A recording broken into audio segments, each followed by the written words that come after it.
Dia, bom sábado. É um prazer muito grande estar com vocês hoje aqui no Espaço Novo Tempo. Que gostoso que Deus nos prepara o sábado. Hoje de manhã recebi uma mensagem de um grande amigo do André Kerpaldi que dizia assim: aquieta-te, descansa, o Senhor é contigo e Ele está cuidando de todas as coisas, aquieta a tua mente. Que bom ouvir essa mensagem, saber que realmente Deus está cuidando de todas as coisas. Não sei se você tem alguma preocupação. Se você tem alguma preocupação, espero que você tenha deixado lá fora. Se não, eu convido mais uma vez para que você hoje possa aquietar a sua mente e ver as promessas que Deus tem. Hoje, falando aqui em nome do Departamento de Vida e Saúde, quero compartilhar o que a ciência sabe, né, algumas coisas sobre a questão da espiritualidade, a importância da espiritualidade. Foi sobre esse livro aqui. É um livro que foi publicado pela Casa Publicadora Brasileira. Pode deixar, fica tranquilo. Está vendo? Ó, graças a Deus, a minha grande, né, mulher virtuosa, como estudamos essa semana, né? Simples Demais, um livro, como eu falei, publicado pela Casa Publicadora, né, Brasileira, pela CPB. Recomendo que vocês leiam esse livro. É um livro que me ajudou bastante, tem me ajudado bastante. Então, para falar sobre saúde, estamos aí com os nossos mecanismos aí, com as ferramentas. Obrigado, Maurício. Falar sobre saúde, eu escolhi, então, falar sobre o tema desse livro, que é saúde mental. Está pronto aí, Maurício? Eu convido vocês a abrirem a Bíblia no livro, na terceira epístola de João.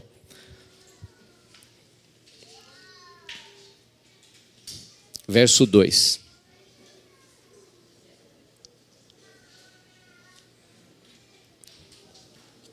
Antes de lermos, se aparecer alguma etiqueta aí, já acharam uma hora que eu cheguei? Não é para dar risada, tá? E depois vocês cortam aí na filmagem. Mas vamos ler então, vamos falar com Deus aqui e vamos ler.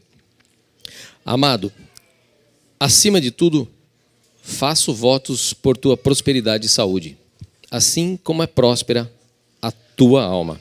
Feche seus olhos, vamos falar mais uma vez com Deus. Pai querido que estás nos céus, em nome de Jesus, mais uma vez, nós abrimos a tua palavra e queremos que o Senhor fale conosco.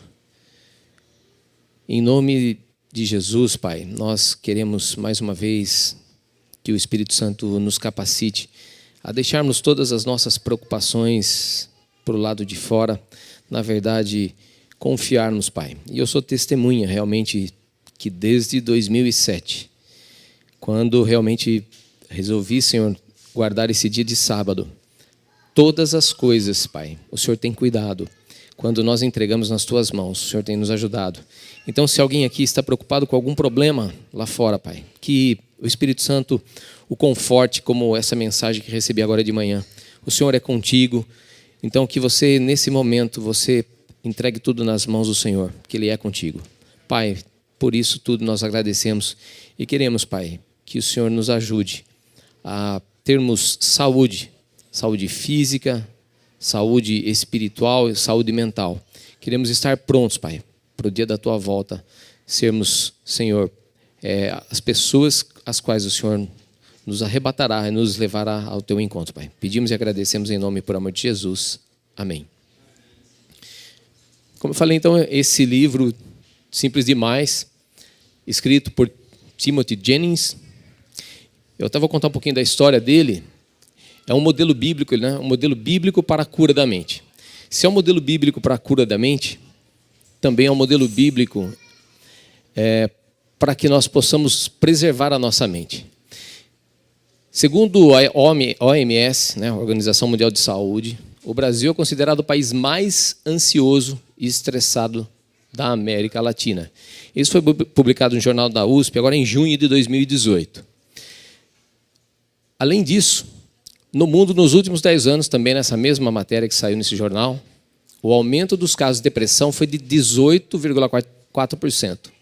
Ou seja, 322 milhões de pessoas, ou 4,4% da população, estão sofrendo com a depressão. Coisa que a gente alguns anos atrás, agora com 50 anos, eu nem escutava quase, nem me lembro, acho que na minha, talvez, adolescência, não me lembro de ter escutado falar sobre depressão. E hoje a gente começa a ver pessoas ao nosso lado e esse mal aumentando a cada dia. No Brasil, 5,8% da população, maior taxa do continente latino-americano. E ainda continua. Agora, em relação à ansiedade, o Brasil também lidera com 9,3% da população. Se imaginarmos, então, 208 milhões de pessoas no Brasil, temos quantas pessoas, então, com ansiedade, sofrendo com ansiedade? É bastante gente, né? 9 vezes 2, 18 milhões, quase 20 milhões de pessoas. Esse problema engloba efeitos como, talvez a gente até já viu pessoas que têm esses sintomas, né? Fobia, transtorno obsessivo compulsivo, estresse pós-traumático e ataque de pânico. As mulheres sofrem mais com ansiedade, cerca de 7,7% das mulheres são ansiosas e 5,1% deprimidas. Homens, tanto ansiedade quanto depressão, 3,6%. Nós homens ainda estamos, digamos assim, numa vantagem em relação a essa doença mental, né? Não, na verdade, nessa manual de diagnóstico e estatística de transtornos mentais. Quem já ouviu falar desse manual? Muito usado, na verdade, na psiquiatria, na psicologia. Essa versão que saiu em 2013, cerca de 300 tipos de transtornos mentais estão ali relacionados. Aí os especialistas dizem o seguinte, que é importante que tenha esse manual catalogado. Então, por exemplo, os sintomas que a gente tem. Então, se a gente tem um sintoma, estou mexendo a perna, eu estou nervoso, fico nervoso numa fila. Então, eles vão pegando os sintomas que nós temos e, com esses sintomas, eles vão lá e caracterizam, né, o transtorno que a pessoa está sofrendo. Então, os especialistas dizem que é importante ter esse manual, é a sua quinta edição, mas outros especialistas já contestam porque eles estão dizendo o seguinte, vem um aumento desnecessário de diagnósticos e a influência da indústria farmacêutica na identificação de novas doenças. Algo muito comum para a gente é a questão do TDAH, né? Então, vem alguns sintomas na criança e aí já fala, a criança está com transtorno de déficit de atenção, com hiperatividade. E aí, isso vai, né, para medicar, vai dar uma substância para a criança vai, digamos, acalmar, mas é muito contestada a questão de que o transtorno mental não é, na maioria dos casos, o que realmente a criança tem. E se fala muito de questões ambientais e sociais. Uma criança, por exemplo, tem um comportamento na escola com um determinado professor e depois tem um outro comportamento com outro professor, totalmente diferente. Mas aí ela é diagnosticada como transtorno de déficit de atenção com hiperatividade. E aquela criança já fica rotulada para toda a vida. Então, mas existe uma divisão entre as opiniões, é uma dicotomia entre os especialistas com relação a esse tipo de rotulação. Ou seja, se eu tenho aquele transtorno, então eu vou tomar determinado medicamento. Por isso que eles criticam esse tipo de manual. Então, tal pessoa, né, eles falam, né, já por incentivo e influência da indústria farmacêutica, quando ela tem um diagnóstico, para tal diagnóstico tem um determinado medicamento. Remédio não, porque o remédio é aquilo que cura, medicamento é o que a gente toma, né? E a gente sabe dos remédios naturais, sendo adventistas, né? Enfim, existem sim os transtornos mentais. Existem problemas, mas nem tudo que está sendo tratado como realmente um transtorno mental é um transtorno mental. Então é por isso que existe essa crítica. Mas Jesus sabia sobre essa questão da ansiedade no ser humano. E aí nós temos esse verso, né? Por isso vos digo, não estejais ansiosos quanto à vossa vida, pelo que haveis de comer ou pelo que haveis de beber, nem quanto ao vosso corpo, pelo que haveis de vestir. E Jesus continua falando sobre os cuidados com os pássaros, sobre o cuidado com toda a criação. Agora, quantos de nós realmente saímos na nossa manhã confiando nessa mensagem, nessa palavra?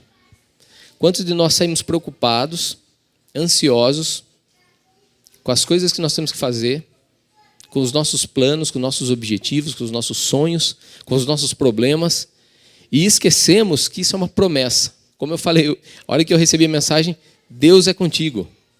Deus é contigo. Deus é comigo, Deus é com você.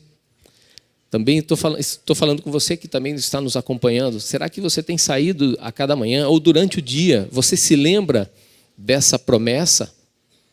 Ou nós temos a mesma reação? E quando que o medo entrou no ser humano? Adão e Eva não tinham medo. Viviam numa plenitude de confiança, seres perfeitos. Quando Adão decide pecar, aí a primeira reação dele que foi fugir. Nós vemos ali o medo entrando na nossa vida do ser humano, e isso é herdado para nós.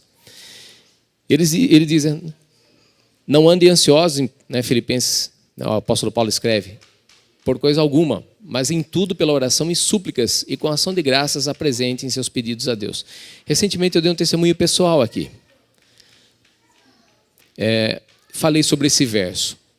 Recentemente também nós tomamos uma decisão na nossa vida, porque a gente estava entrando nesse movimento de talvez a gente se preocupar mais com as coisas e deixar de se preocupar com a gente. Chamei a Mônica, falei, do jeito que está, nós não podemos continuar assim. Nós temos 2 lojas, e tomamos uma decisão. Agora, numa época como essa, onde todos estão pensando na sobrevivência ou na prosperidade, enfim, decidimos que nós diminuiríamos o nosso movimento. Você decidiria isso com uma empresa que está caminhando bem?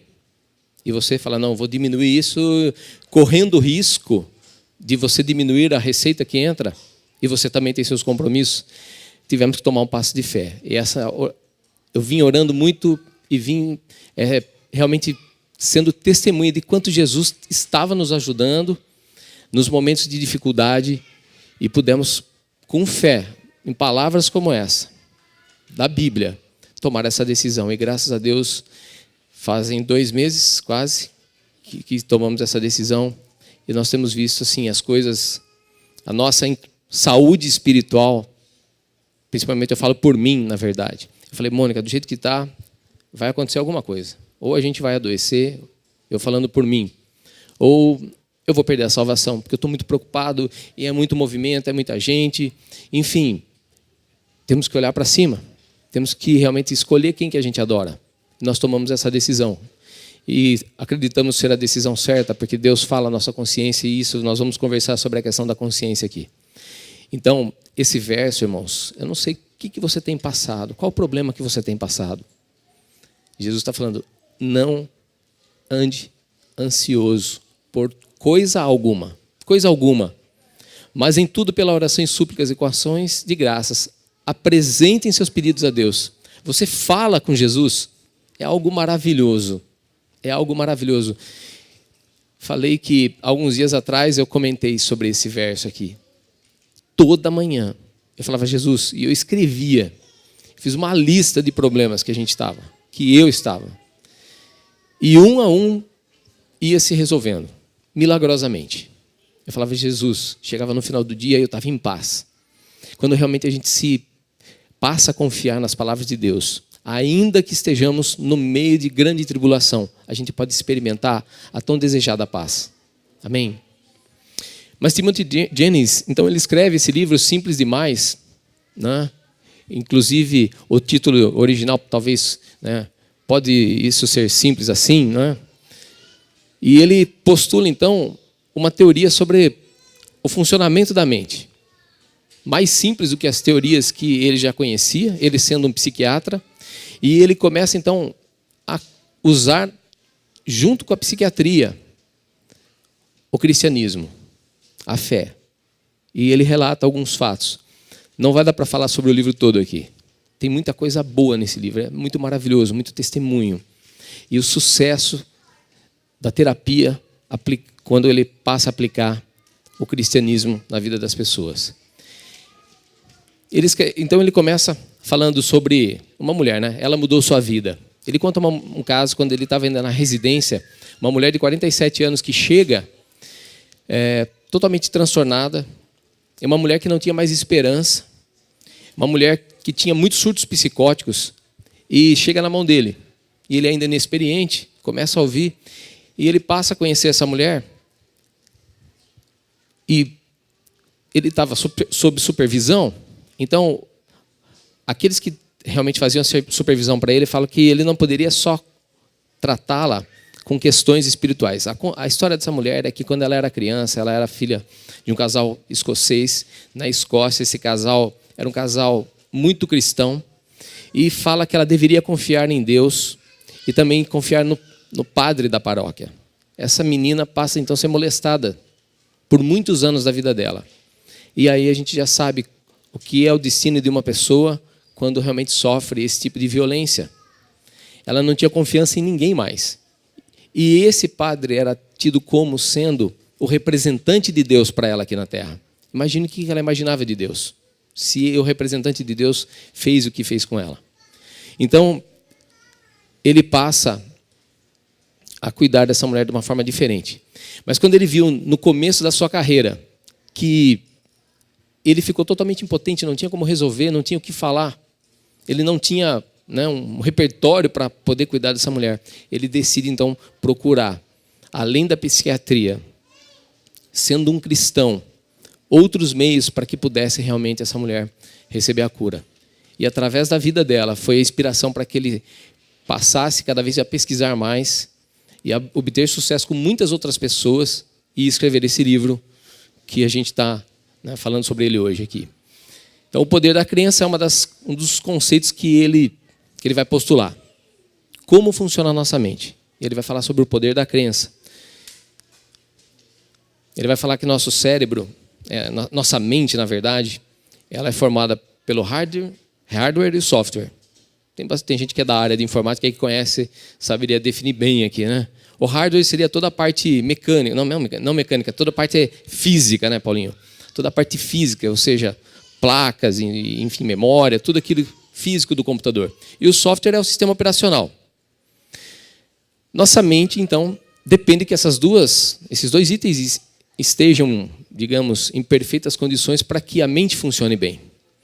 Se alguma coisa na parte física não vai bem, se dá um problema na memória, começa lá a dar uns erros lá, né, começa a travar o computador. Mas se tem um problema de software também, a gente não consegue obter os resultados que a gente precisa. Além disso, né, o hardware e o software, para funcionar, precisa de uma fonte de energia. Nós não vamos falar sobre a fonte de energia aqui. Ele vai falar, então, que o hardware é o cérebro, né, com seus 200 bilhões de neurônios, e o software é aquilo que a gente vai desenvolvendo desde a nossa infância, desde que a gente nasce, com as nossas experiências. E isso, ao longo da nossa vida, vai aumentando e vai podendo até, né, lógico, a gente sabe que a gente vai mudando conforme as experiências que a gente vai tendo, aquilo que a gente vai adquirindo de conhecimento. Para isso funcionar bem, inclusive a Ellen White vai falar sobre isso, e já falou há muito tempo atrás, que nós precisamos do sangue que leva a energia para o cérebro. Então não vamos falar hoje sobre isso aqui, sobre a fonte de energia, mas é algo que fica aqui entre parênteses para vocês pensarem. Como é que vocês cuidam do corpo de vocês, né?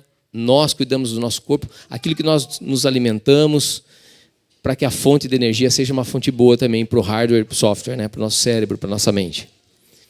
Mas ele vai dizer o seguinte: que papel desempenham as crenças espirituais no funcionamento da mente? Já que as teorias que ele conhecia não entravam nisso, e a ciência falava, né, as teorias ensinam que o tratamento não podia envolver a parte espiritual. Hoje já tem outras pesquisas mostrando isso, e algumas a gente vai mostrar aqui.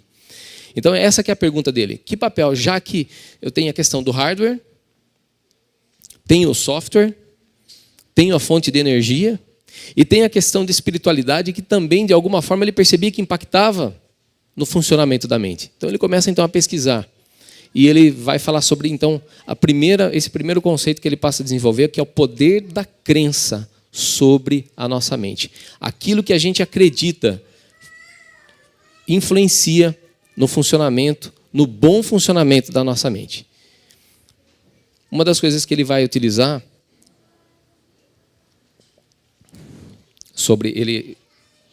ele vai mencionar alguns estudos desse Dr. Herbert Benson, alguns estudos que, uma tradução seria, né, o poder e a biologia da crença.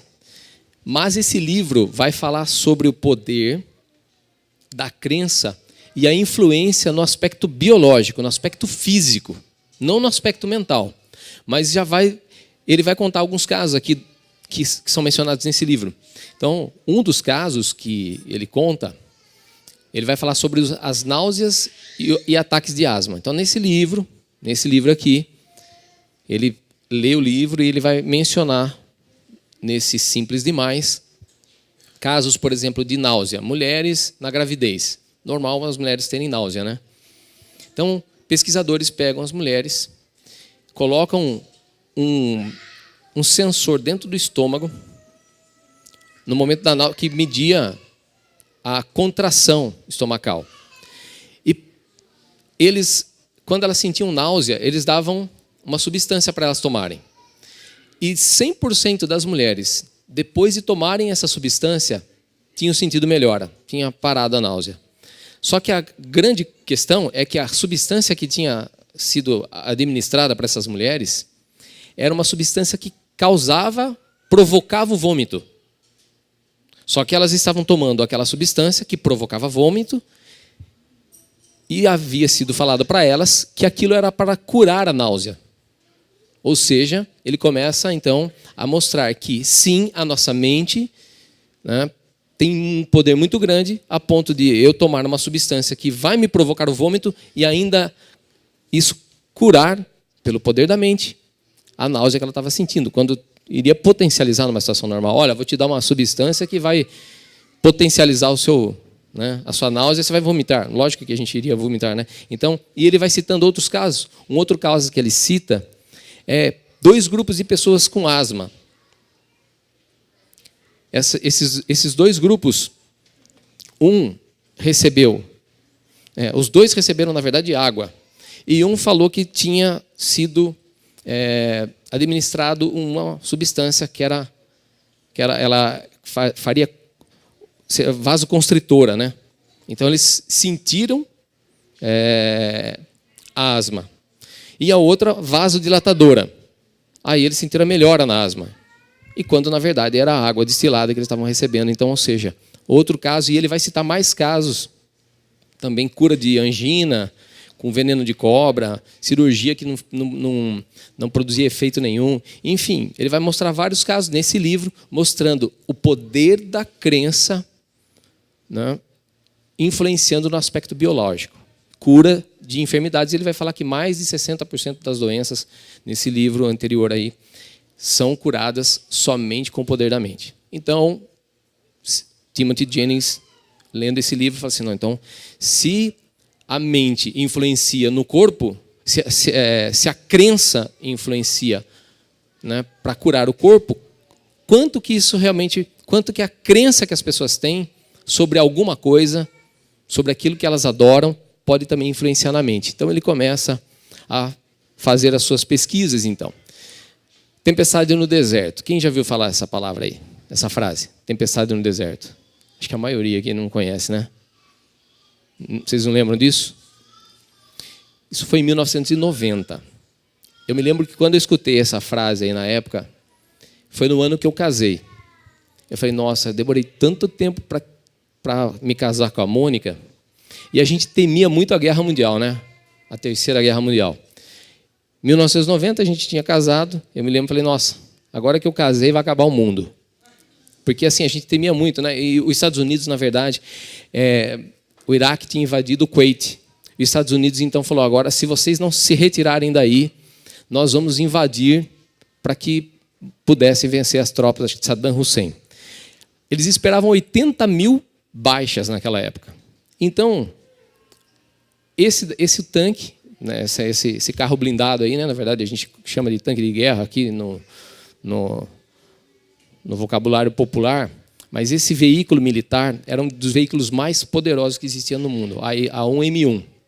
E um sargento de um desses veículos que estavam, né, se preparando então para invadir o Kuwait, ele era um homem muito cristão. Isso é uma história real.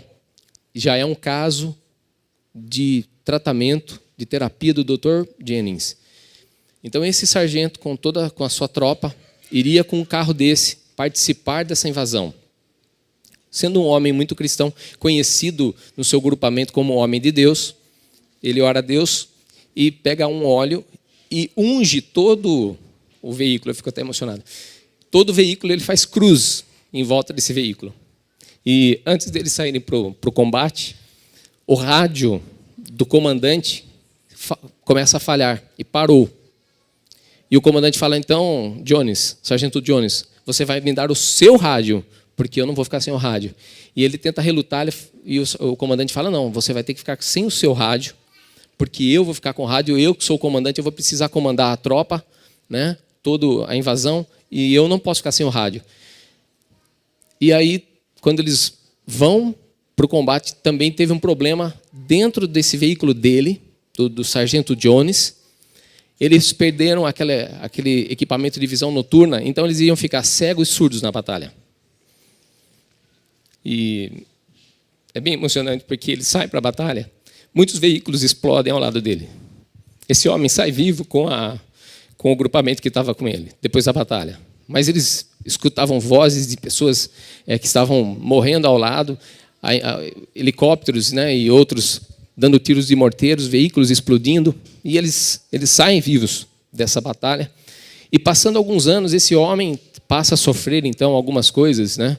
Ele passa a sofrer pesadelos, flashbacks, ansiedade, dificuldade para dormir, problemas de relacionamento, tensão, incapacidade de concentrar-se, problemas no trabalho e depressão. E ele vai, então, a se tratar, né, com o Dr. Jennings. E qual era a crença desse homem? Deus me abandonou. Então, a crença de um homem que era um homem muito cristão, tido como homem de Deus, passa a ser essa, e ele passa a sofrer todos esses problemas. E o Dr. Jennings, então, descobrindo isso, né, depois de muitas sessões de tratamento, o que foi óbvio aí, né? Que aconteceu? Aconteceu que o Dr. Jennings mostra para ele que Deus não o havia abandonado. Não é porque ele tinha ficado sem rádio e sem o equipamento de visão noturna, infravermelho, ainda assim ele sobreviveu. Muitos perderam a vida ali. Então ele fala assim, não, é o contrário. Deus estava com você. Então depois disso, né, houve uma mudança na crença do sargento Jones. Deus me salvou. Então, o que aconteceu daquele quadro, daqueles sintomas que ele tinha, ele passa, então, a realmente, assim, ele teve a cura mental, todos aqueles sintomas que eu tinha enumerado atrás, todos os sintomas desapareceram. E óbvio que uma pessoa como essa estava à base de muitos medicamentos. Todos os medicamentos ele não precisa mais, não precisava mais. Todos, está escrito no livro do Dr. Jennings. Ou seja, uma cura completa. Por quê? Porque esse homem mudou a crença que ele tinha sobre Deus e sobre o que realmente havia acontecido. Deus havia estado com ele. Qual é a crença que você tem? Será que em alguns momentos você pensa que Deus te abandonou? No meio, né, tem momentos e momentos que vêm na nossa mente, né? Será que Deus me abandonou? Por que não vem a resposta? Mas a resposta é muito clara, a gente tem que abrir nossos olhos e ver que realmente Deus continua trabalhando, amém? Então, a conclusão do Dr. Jennings: as questões espirituais importam sim, fazem parte integral da nossa experiência e devem ser incluídas nas práticas terapêuticas. Isso, então, ele passa realmente a trabalhar dessa forma, incluindo a questão espiritual. E ele vai propor, então, que a nossa mente tem uma hierarquia. Eu sempre brinco, né? Quando eu era criança, eu gostava de descobrir como as coisas funcionavam. Muitas coisas eu desmontava, não conseguia mais montar. Às vezes até descobria como funcionava, mas não conseguia mais montar. Às vezes até estragava. Se era equipamento eletrônico, eu dava um curto-circuito lá, pronto. Então eu sempre gostei, quando eu fiquei maravilhado quando eu vi essa explicação de como funciona a nossa mente. É possível, a gente entendendo isso, a gente realmente buscar manter a nossa saúde mental num mundo onde cada vez mais pessoas ao nosso lado estão sofrendo com tantas coisas. E a gente levar não somente a palavra de Deus, que é o principal, mas tem pessoas que precisam ser, talvez, de algo daquilo que a ciência já descobriu, e isso auxilia no seu processo, como o apóstolo Paulo fazia, a gente saiba contextualizar a nossa mensagem. Então, essa hierarquia da mente proposta por ele é algo realmente bastante importante para nós. Ele vai dizer o seguinte: a nossa mente, ela é composta pela natureza espiritual, que é a faculdade que nos torna diferente dos animais e nos torna semelhantes a Deus. Então, a natureza espiritual é isso. É aquilo que nos torna semelhantes ao Criador e nos torna diferentes dos outros animais que existem. E ela é composta, então, pela razão. A razão é a nossa capacidade de raciocinar. E ele vai, destrinchando aquilo que ele coloca como hierarquia da mente. Então, ele vai falar que existe a razão e existe a consciência. Sobre a consciência, a Bíblia também fala da consciência. Porque quando os gentios, que não têm lei, fazem naturalmente as coisas que são da lei, não tendo eles lei, para si mesmos são lei, os quais mostram a obra da lei escrita em seus corações, testificando juntamente a sua consciência e os seus pensamentos, quer acusando-os, quer defendendo-os. Na verdade, não está escrita no coração, está escrita na nossa mente a lei de Deus. Então, ele vai postular o seguinte: sabe quando você escuta aquela voz que fala com você aos seus ouvidos, que Isaías também falou, da voz que fala por trás dos seus ouvidos? E se você pegar onde que é o local do cérebro responsável, a Bíblia está falando isso, pela decodificação dos sons, é nessa região aqui. Então você pode escutar Deus falando com você através da sua consciência, como homens escutaram Deus falando com a voz audível. O apóstolo Paulo não escutou a voz? Jesus falando com ele? Mas você pode escutar, e Deus ainda fala conosco. Nós temos o Espírito Santo, aquele que convence do pecado, da justiça e do juízo, e muitas outras obras faz na nossa vida. Então, a consciência é essa voz que você escuta, talvez por uma impressão, aonde Deus falando com você, não de forma audível, que você vai escutar pelo seu ouvido, mas internamente, mas isso vai virar um estímulo e você vai entender a voz de Deus. Então, a razão e a consciência. Agora você fala, Celso, mas ele vai propor que as duas têm que operar juntas, a razão e a consciência. Porque razão sem consciência, já viu alguma coisa, uma pessoa com a razão fazer alguma coisa errada? Ele vai dizer o seguinte: uma pessoa que sai para assaltar um banco, por exemplo, que sai para fazer alguma coisa errada, ele, na razão, ele entende que aquilo que ele está fazendo está certo, porque a consciência, que é esse ouvir a lei de Deus, ouvir a voz de Deus, não está funcionando. Então ele está dentro do que ele entende que é a plena razão, porque não está junto com a consciência. E já viu também alguém com consciência fazer algo sem razão? Ele também vai colocar situações aqui, que a pessoa, por exemplo, ele coloca o caso de uma pessoa que entendia que não podia tomar um remédio, que chega até ele. Pela religião que eles tinham, eles não podiam tomar um remédio. E essa pessoa vai tendo surtos psicóticos e vai piorando até chegar no consultório dele com 37 quilos. Mas o que acontecia? Eles tinham na consciência que o quê? Que eles não podiam fazer isso daí. Então eles agiam e entendiam que ele nunca poderia tomar o remédio. Então não operava a razão e a consciência. Então, pela razão ele teria que olhar e falar assim: não, mas isso aqui, essa voz que me fala que eu não devo tomar o remédio, que ele diz que a gente pode receber impressões de Deus positivas e impressões que não são de Deus. Então essa consciência que muitas vezes a gente fala, também a gente tem que ver. A gente tem a razão para ponderar se aquilo é de Deus. E o apóstolo Paulo vai falar isso. Nós devemos o quê? Quando alguém nos fala, nós devemos sondar se os espíritos são de Deus ou não são de Deus. Então, assim como Deus nos impressiona, a gente também pode ser impressionado por uma uma consciência que ele vai chamar aqui de contrafação, para fazer com que o homem seja enganado. Da junção, então, da consciência e a razão, a pessoa tem o discernimento. Ou seja, você sabe tomar a decisão certa, você sabe o que é certo e o que é errado.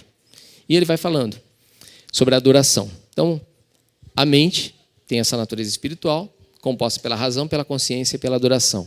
Ele vai dizer o seguinte, e a Bíblia também nos diz, todos nós adoramos ou alguém ou alguma coisa. Né? Ninguém pode servir a dois senhores. E aí já começa a vir o convite. O que nós temos adorado hoje? O que tem sido realmente, nosso foco? E ele vai mostrando então. Então esses três itens, depois vai ter a vontade, que é uma outra faculdade que realmente faz a escolha. Mediada por aqueles 3 itens, eu tenho a vontade, que me faz eu ter ação, partir para a ação. E eu faço a escolha. Depois ele fala que tem os pensamentos, valores, moral e imaginação, ou seja, tudo vindo abaixo, né, da natureza espiritual. E depois os sentimentos, que é o desejo de relacionar-se e a afeição. O desejo de relacionar, nós temos o desejo de nos relacionar com as pessoas, somos seres sociais. E a afeição são os laços que nós temos no nosso coração com cada coisa ou pessoa. Enfim, essa aí ele vai dizer que é o seguinte, é a mente antes do pecado que é influenciada por Deus. E por último, depois de explicar muito bem esse conceito, ou seja, essa era a forma que Adão e Eva foram criados. Eles eram dessa forma. Então, Deus então comandava. E através do contato com Deus, eles iam, né, e com a natureza, eles iam cada vez mais tendo experiências e aumentando o conhecimento que eles tinham sobre todas as coisas. Né? E depois ele vai mostrar que depois, né, a mente depois do pecado, isso que é a nossa esperança. A mente depois do pecado, mas é antes da conversão. Essa que é a grande esperança que ele já vai trazendo aqui. Né? Depois da queda do homem, o que passa, Deus já não tem mais a influência ali. Passa a ser o egoísmo. E hoje nós herdamos, né, pela vulnerabilidade genética. Salmo 51, o que Davi fala? Em iniquidade eu nasci, eu fui gerado, né? Ou seja, hoje a gente nasce assim, com uma tendência para o sensualismo, e sensualismo não é só na questão sexual. Às vezes a gente confunde sensualismo com a questão sexual. Também é. Mas tudo, o apóstolo Paulo vai falar sobre a questão do sensualismo.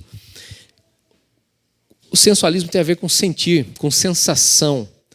Tudo, vejam como as coisas nesse mundo promovem a experiência, promovem as experiências, promovem a sensação. E isso a gente também explora até no nosso trabalho. Quem já esteve com a gente lá, a gente procura fazer as coisas e as pessoas terem uma boa experiência quando entram em contato conosco na nossa empresa. As empresas estão fazendo assim. Um carro, quando você vê a propaganda, você vê o carro, se a pessoa gosta, por exemplo, de ir numa trilha, mostra o carro lá, e a pessoa atravessando rios, enfim, bebidas, roupas, tudo promove a sensação. Como a gente se veste para chegar aqui, então entra na questão sexual ou na questão de poder, de eu me mostrar, enfim. O que eu ouço me promove excitação, o que eu vejo, as avenidas da alma, todo mundo sabe, né? Aquilo que eu ouço, aquilo que eu vejo, aquilo que eu toco, aquilo que eu cheiro, né? Através daquilo que eu como. Então, o sensualismo, todo o nosso aparato sensorial, né? O toque, o que eu quero tocar, o que eu gosto de tocar. E aí nós vemos, desde criança, né? Os pais dando já para as crianças algo que é extremamente estimulante.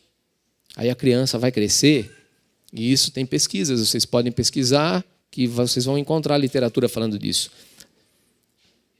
As crianças, desde pequenas, já colocadas diante de muita excitação, e depois elas vão querer sempre, vão estar agitadas, vão estar por algum motivo. Tá? O materialismo, não precisa nem falar, né? Queremos sempre mais. somos o que possuímos.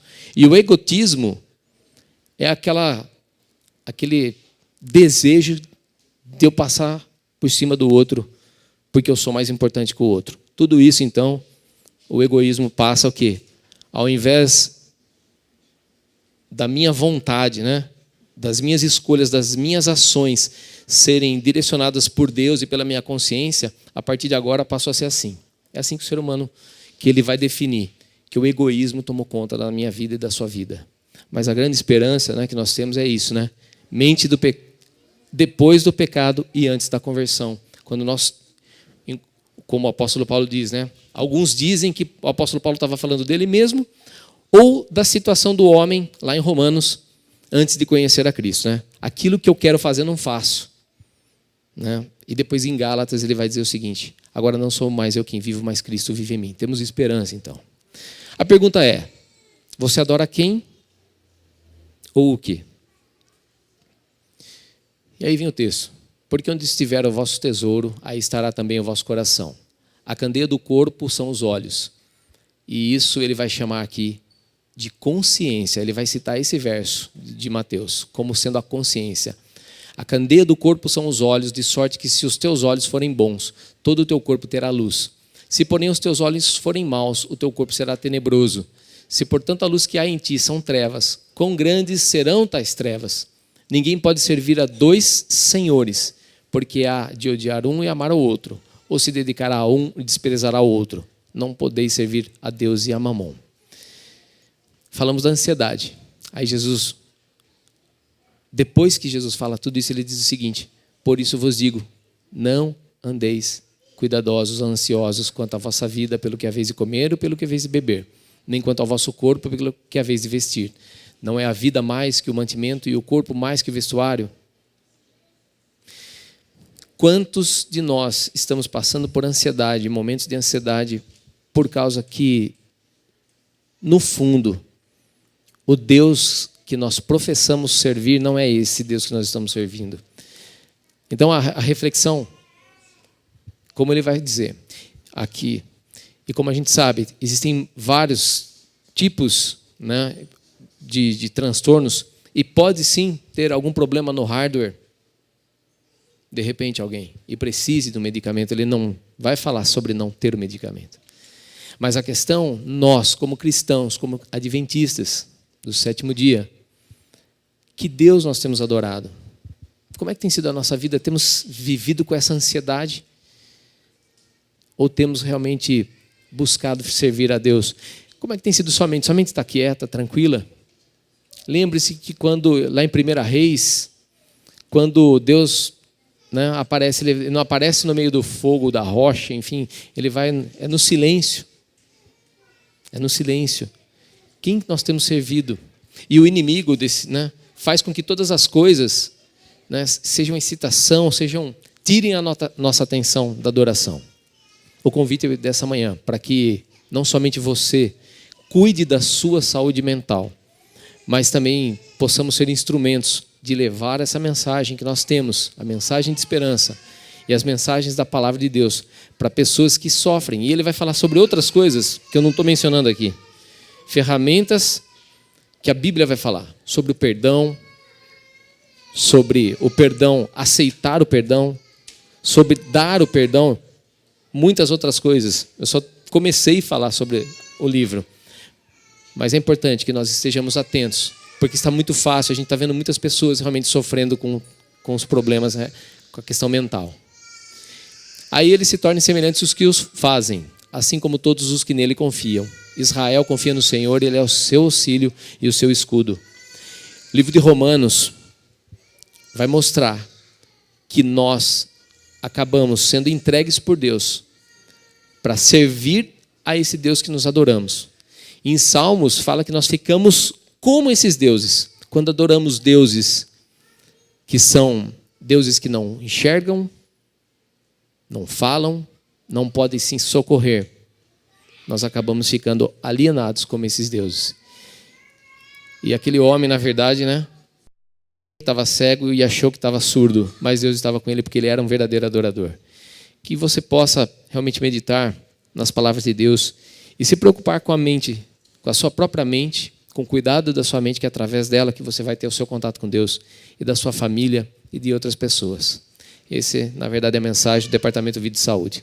Convido a todos para a gente poder fazer uma oração e encerrarmos.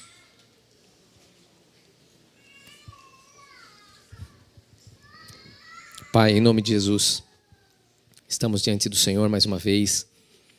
E quando ouvimos aquela música que cantamos, Me Cura, Senhor, muitas vezes pensamos na cura emocional, na cura física, mas além disso, Senhor, conhecer a Tua mensagem, como diz esse médico, Pai, que viver através da mensagem de Cristo, em comunhão contigo, colocando o Senhor no verdadeiro lugar que o Senhor merece, o único a ser adorado, Pai. Isso promove a paz e a cura interior, Pai, que precisamos. É isso que promove a nossa restauração, para que possamos estar prontos para te encontrar, Pai.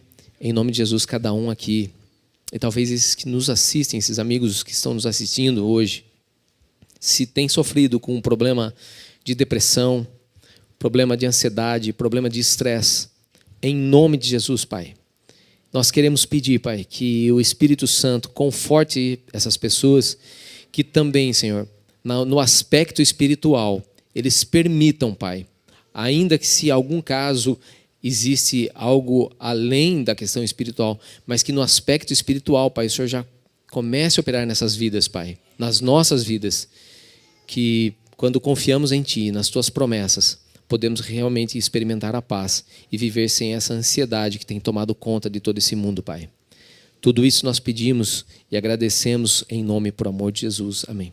Deus abençoe a todos e que tenhamos realmente a cada dia uma vida de paz, que tenhamos um sábado de paz na presença do Senhor.